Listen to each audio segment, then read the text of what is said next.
Buenos días, ¿cómo están? Hoy vamos a hablar de la fecha, que es hoy, que es 20 de mayo, y vamos a hacer una auditoría de los balances del país del 1969, que fue el predictadura, que era un gobierno autocrático, era un gobierno elegido constitucionalmente, pero que ya se mostraba pro cortar los derechos civiles, digamos. Acá no se va a hablar de política, simplemente vamos a hablar de la economía, de la inflación de esos momentos y de la inflación de los dos últimos gobiernos, con comparación con la inflación de los dos últimos gobiernos, el de Luis Lacalle y el actual de Orsi. Vamos a ver las mediciones, nada más. Y vamos a ver más o menos un poquito de lo que pasaba. La economía tiene una regla de oro. El dueño de la caja tiene el poder, pero cuando se modifica la caja de forma, digamos, incorrecta, ¿sí? Forzosa, se dibujan los números, como se dice, el balance del país se empieza a romper. Hoy vamos a ver si podemos hacer un tipo de auditoría del Uruguay de 1969, en pleno gobierno de Jorge Pacheco Areco, y vamos a hablar solamente la hoja de balance, los activos humanos y el costo real que paga un país al perder la democracia. Entonces vamos a ello. Vamos a imaginarnos el Uruguay de 1969 como una gran organización. El estado de resultados estaba en rojo. ¿Qué hace una autocracia o un gobierno que abusa de las medidas prontas de seguridad? Redibuja el presupuesto. En la columna de gastos operativos, el dinero público empieza a cambiar de ventanilla, mientras las carteras que generan el valor a largo plazo, como el Ministerio de Instrucción Pública, que sería el equivalente al de Educación de ahora, y el Ministerio de Trabajo, sufrían recortes brutales y congelación de partidas, los recursos se desviaban para financiar el gasto militar y policial. Congelar salarios por decreto y militarizar trabajadores, como les pasó a UTE o los de la banca, fue la estrategia para licuar pasivos laborales del Estado por la fuerza. Eso desde el punto de vista contable. Después vamos a hablar del económico, que no es lo mismo. La contabilidad no falla. Después se maquilla con la economía y con las teorías, ¿sí? Entonces, la distorsión más grave contable ocurrió en la alteración del marco legal. La Constitución es el contrato social que garantiza que la caja sea de todos. Cuando el Poder Ejecutivo empezó a gobernar mediante decretos de excepción, lo que hizo fue recortar activos intangibles, como por ejemplo los derechos civiles. Al suspender las garantías individuales, el ciudadano dejó de ser un socio con derecho a voz y voto en la empresa país y pasó a ser un factor de riesgo computable. Limitar el derecho de huelga o clausurar sindicatos no fue solo una medida política, fue una intervención directa en el mercado de trabajo para favorecer la concentración de capital y contener la inflación por la fuerza, congelando así los precios y salarios bajo el ala de la COPRIN. Más adelante les voy a contar qué es la COPRIN. Y acá vamos a empezar con la incautación de bienes, de activos personales y la deuda que heredamos hasta el día de hoy y vamos a seguir heredando, porque no se salda de un día para otro, porque la deuda es directamente proporcional al crecimiento de la descendencia de los actores de ese momento. Durante esos años que se le decía el Pachecato y a la posterior dictadura que derivó, el Estado utilizó su poder de coacción para incautar activos particulares. Se confiscaron bienes, cuentas y herramientas de trabajo. Y hubo miles de detenidos. Años más tarde, con la vuelta a la democracia, el Estado uruguayo asumió la responsabilidad institucional y tuvo que compensar económicamente a las víctimas y a sus familiares mediante pensiones reparatorias con las llamadas leyes de reparación. Pero ¿de dónde sale ese dinero para pagar ese enorme pasivo contingente? No sale del bolsillo mágico ni de quienes lo provocaron. Sale de los impuestos del IVA que pagas hoy en el boleto, en la leche, en el súper. Todos nosotros y nuestros hijos seguimos y seguiremos pagando los platos rotos de aquella caja invertida. Yo recuerdo que había un organismo en esa época que se llamaba Subsistencias, que era un local donde ibas y vendían todo más barato, habían colas. Hubo temas con la carne, había que ir a comprar del centro a Paso Carrasco. La carne había veda, se llamaba la veda. Después le voy a hacer un cuento de eso si tengo tiempo, si no se los hago en otro momento, una anécdota de esos de la veda. Que la mayoría de mis vecinas del barrio cayeron presas por unas horas porque fueron a comprar a uno que le decían el blandito, que era un señor que caminaba clandestino y se corría la voz porque la vendía mucho más barata. Y bueno, y tuvo las señoras muy aseñoradas del barrio terminaron todas en la seccional correspondiente. Pero sigamos con esto. La democracia no es perfecta, pero es el mejor sistema de gobierno que tenemos, por lejos. Yo enseño economía, enseño contabilidad más que nada. La que no falla es la contabilidad. Después se puede maquillar con teorías contables que vienen de distintas ramas, que después vamos a ver qué dicen, ¿no? Esas ramas. La historia financiera nos demuestra que cuando la caja se maneja en un cuarto oscuro, sin una prensa libre que audite y sin ciudadanos que controlen el balance final, siempre da pérdida. Recuerden que, como les decía ayer, antes de ayer, ¿no? Los balances se publican. Ayer hablando de la bolsa. Los balances de las empresas se publican. Es simplemente buscar en cada país quién es el organismo oficial encargado de publicar el balance o los últimos 10 balances de los últimos 10 años de una empresa. Y eso tiene que estar bien. ¿Sí? El balance es contabilidad pura. La economía es otra cosa. Ahí se mezcla, se abroquela la política con la economía. Y como decía recién, está lejos la democracia de ser un sistema perfecto, pero es el único mecanismo contable que garantiza que el dueño de casa sigamos siendo todos nosotros. Acuérdense, me llamo Mónica Anza, enseño contabilidad inglés y español en contexto real, con casos reales. Y ahora les voy a contar qué era la COPRIN. Era la Comisión de Productividad, Precios e Ingresos.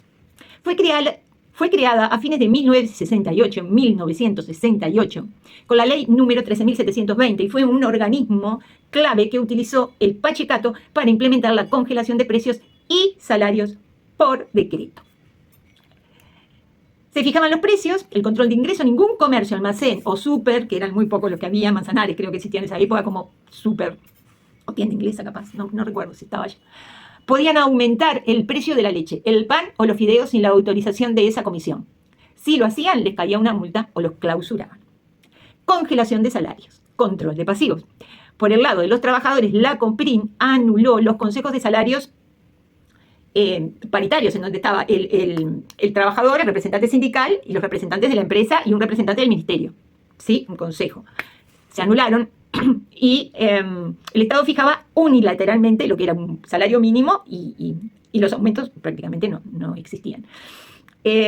Había un contexto de la inflación era altísima. Ahora después vamos a ver un cuadro de eso comparado en 1969, el gobierno de Lacalle y el gobierno de ahora de Orsi. Dos democracias, Lacalle y Orsi, con miradas políticas totalmente distintas, pero ustedes van a ver qué abismo que hay entre aquella predictadura y dictadura, ¿no? Cómo terminó el país y cómo en democracia las cosas son distintas, a pesar de la mirada política.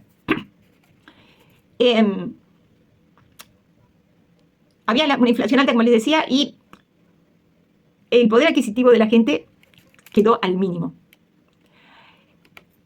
Todo se hacía por decreto, ¿sí? O sea que el poder ejecutivo, si sabía que no tenía mayoría en el Parlamento, que el Parlamento estaba, como se dice ahora comúnmente, pintado, porque el Parlamento ofreció mucha resistencia. De eso, hoy mismo hablamos de dos ellos. Pero como yo no quiero tocar la política, quiero hablar de economía, les voy a contar que cada medida pronta de seguridad o de economía que se mandaba al Parlamento, porque como era, yo te mando esto, vos léelo, pero yo ya sé que voy a ponerlo, que lo voy a hacer y que va a ser un decreto, ¿sí?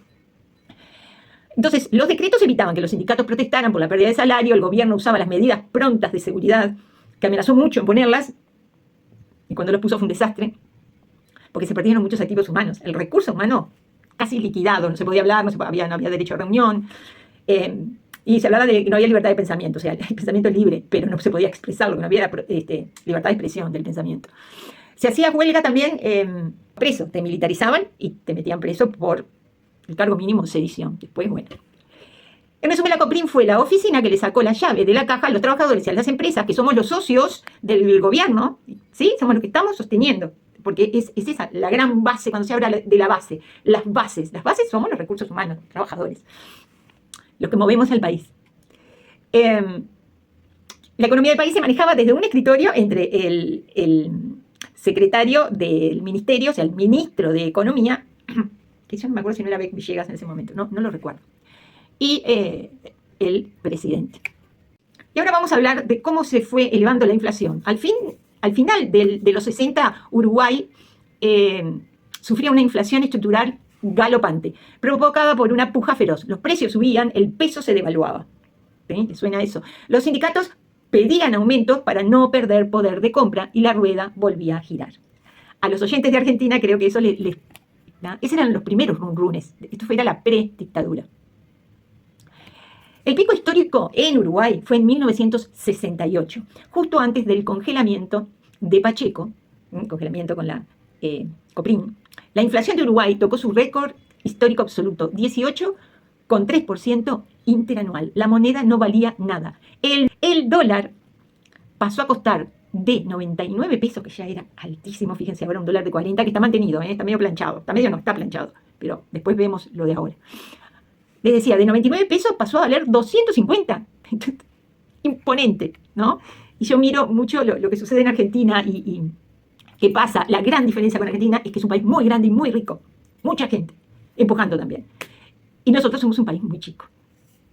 ¿Cuál fue el truco de la Coprín con el congelamiento decretado en junio de 1968? La inflación bajó drásticamente en los años siguientes, llegó a rondar el 20%. Pero contablemente esto fue una falsa ganancia. La inflación bajó porque pasaron los salarios a congelarse a la fuerza. No hubo consejo de salarios, no hubo un acuerdo.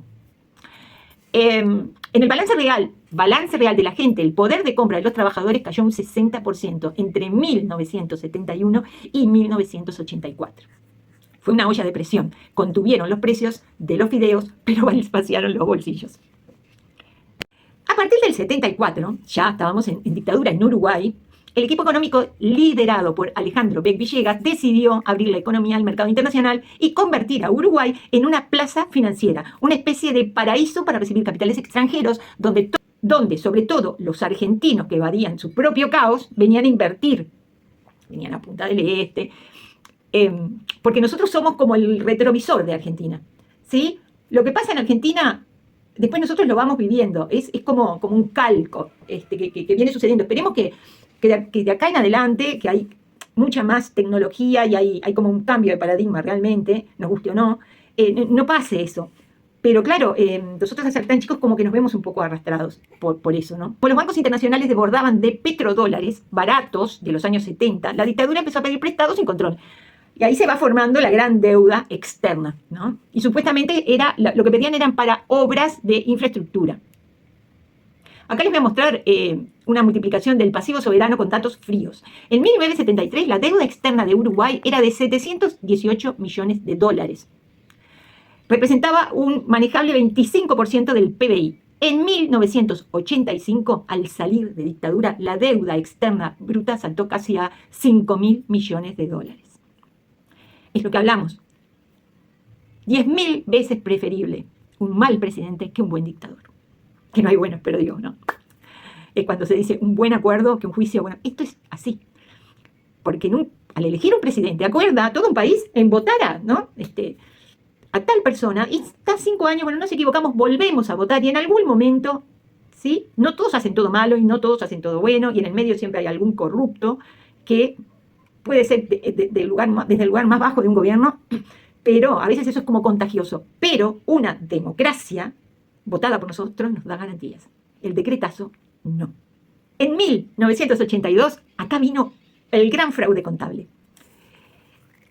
Cuando en noviembre del 82 estalló la tablita, ¿se acuerdan? Cuando cayó la tablita y subió el dólar, se disparó. La devaluación brusca, donde el dólar se triplicó y la gente que había sacado préstamos en dólares quedó arruinada, hubo gente que se mató. Yo trabajaba en determinado lugar, en el último puesto, era el último orejón del tarro, y me acuerdo que uno de los dueños, muy contento él, que después fue preso, buscado por la Interpol, por desfalcos y cosas. Pero me acuerdo que me preguntó, Mónica, ¿vio que cayó la tablita? ¿La agarró con algún dólar? Y yo ganaba 2 vitenes y 5 reales, Siempre me quedó eso, porque después el señor estuvo vinculado con desfalcos económicos, siempre desde la economía. Entonces, como hablábamos, cuando cayó la tablita, el sistema bancario privado colapsó y tenía miles de deudores incobrables. ¿Qué hizo la dictadura? En sus últimos años estatizó la deuda privada. A través de un mecanismo llamado compra de carteras, el Banco Central del Uruguay, o sea, el Estado, emitió bonos del Tesoro por cientos de millones de dólares para comprarle a los bancos privados sus deudas incobrables. No quiero dar nombres, pero hay una familia muy aristocrática que fundió 2 bancos en Uruguay. El resultado en el balance es que se salvaron las instituciones financieras y los grandes grupos económicos y cargaron ese pasivo enorme a la cuenta del Estado. El déficit fiscal trepó al 9% del PBI.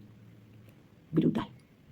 Entonces, resumiendo, en 1973 debíamos 700 millones de dólares. Cuando la dictadura se fue, debíamos 5.000 millones. En el medio, el salario real de la gente cayó a la mitad. ¿A dónde fue a parar esa plata si el uruguayo común era cada vez más pobre? Se fue en el déficit del gasto militar, en sostener una mentira cambiaria llamada la tablita y en salvar a los bancos privados comprándoles sus deudas rotas.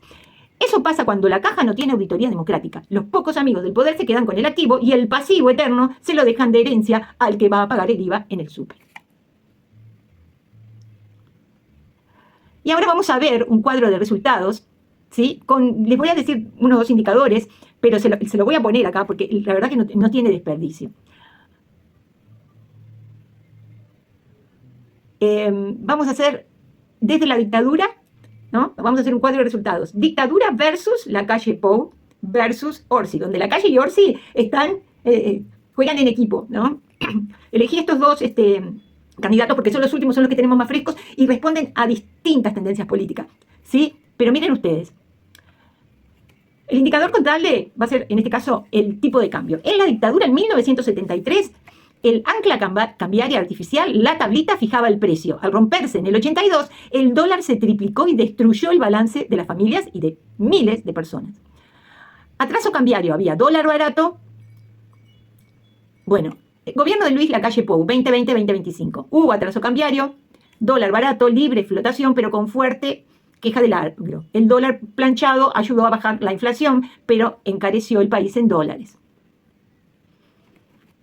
Y vamos a hablar de Orsi. ¿Cuál es la gran diferencia que hay entre lo que era la dictadura y un gobierno de tendencia a la derecha y un gobierno de tendencia más de centro-izquierda? Primero que nada, que los dos gobiernos fueron elegidos por la gente, por los ciudadanos, en elecciones legales y democráticas. En la dictadura, el aumento de la deuda del 25 al 90% del PBI fue destructivo porque el dinero se usó para tapar el déficit del gasto militar y salvar bancos fundidos, o sea que era una deuda tóxica. Con los dos últimos gobiernos que hemos tenido, uno va en curso, pero hasta ahora lo que vamos viendo, aunque la deuda hoy ronda el 54,6% del PBI, siempre va a ser la mitad del 90, más o menos. 54,6 es un número que enciende alarmas en el equipo económico actual. Uruguay igualmente tiene un grado inversor. ¿Y qué significa esto contablemente? Que el mundo confía en los balances de Uruguay. Entonces, emitimos deuda en nuestra propia moneda, pesos indexados o UI, unidades indexadas, y las tasas son muy bajas. Ya no dependemos de ser controlados ni que un gobierno militar vaya a rogar que nos presten dinero en un banco en Nueva York. En la dictadura, la inflación del 60 anual funcionaba como un impuesto invisible que licuaba el salario real de la gente a la mitad. El control de la COPRIN era un parche que tapaba el sol con el dedo. Hoy Lacalle Pou y Orsi, ya les digo, están en veredas opuestas desde lo político, ¿sí? Hoy, como decía, vivimos en el periodo de mayor estabilidad de precios en 20 años. Una inflación del 3,1% anual en este 2026 significa que el precio de la leche, la carne o los fideos se mantiene predecible mes a mes. Yo no estoy diciendo que esté todo espectacular, ¿sí? Simplemente estoy hablando de la economía y la política, ¿sí? Y de la contabilidad. La contabilidad es la que te da la certeza de lo que está pasando. Y eso, sea gobierno del lado que sea, tiene que tener los números claros. La economía te ayuda a maquillar las cosas, porque según la tendencia tal o cual, vos remarcás, bajás, subís esto, bajás lo otro, y los números te tienen que dar. Pero en medio de todo eso hay gente, hay personas que somos también impredecibles, porque viene una pandemia, ahí está, como pasó. Nos enfermamos todos y bueno, y por más que vos pongas, tienen que hacer esto, les bajo el sueldo, les subo. Tuviste que comprar vacunas. Ahora, en este otro gobierno, hay una guerra que ha hecho subir todos los costos energéticos tremendamente. Y el gran tema es que la guerra ni empezó ni terminó, está en un limbo. Siguen con problemas y Yo que lo veo y lo sufro, yo pago nafta también, y pago energía, y pago la luz, y pago. El tema de la luz se ha solucionado mucho con el tema de los molinos, no tenemos como otra. Pero sí, el tema de la nafta es tremendo. Pero, ¿qué pasa? No, siempre fue cara en Uruguay, carísima. Y ahora con esto, sí, es peor, no la pagarla. Para cerrar un poco todo esto, y les dejo el esquema que hicimos para, para el video, cuando comparamos los balances, un balance de dictadura y un balance de democracia, vemos que el balance de la dictadura nos devuelve un país hipotecado al 90% de su PBI, Producto Bruto Interno, y una inflación crónica que devoraba los salarios. Pasaron gobiernos de todos los colores, coaliciones de izquierda y de derecha, y hoy, tanto bajo el cierre de la calle como en el actual gobierno de Orsi, la inflación está controlada históricamente al 3%, y el país mantiene su reputación financiera intacta. Y vamos a terminar con esta reflexión. ¿La economía democrática es perfecta? No. La deuda sigue subiendo y el déficit preocupa, pero la gran diferencia es que hoy los balances son públicos. Los ministros van al Parlamento a rendir cuentas. Y si la caja se maneja mal, el ciudadano la audita con su voto. En democracia, el dueño de la caja somos nosotros. Soy Mónica Anza y esto es un informe de emergencia para un 20 de mayo, en donde recordamos mucha gente que se perdió en el camino y que nunca más volvimos a ver, por malas decisiones de algunos pensando en su propia caja. Nos vemos mañana.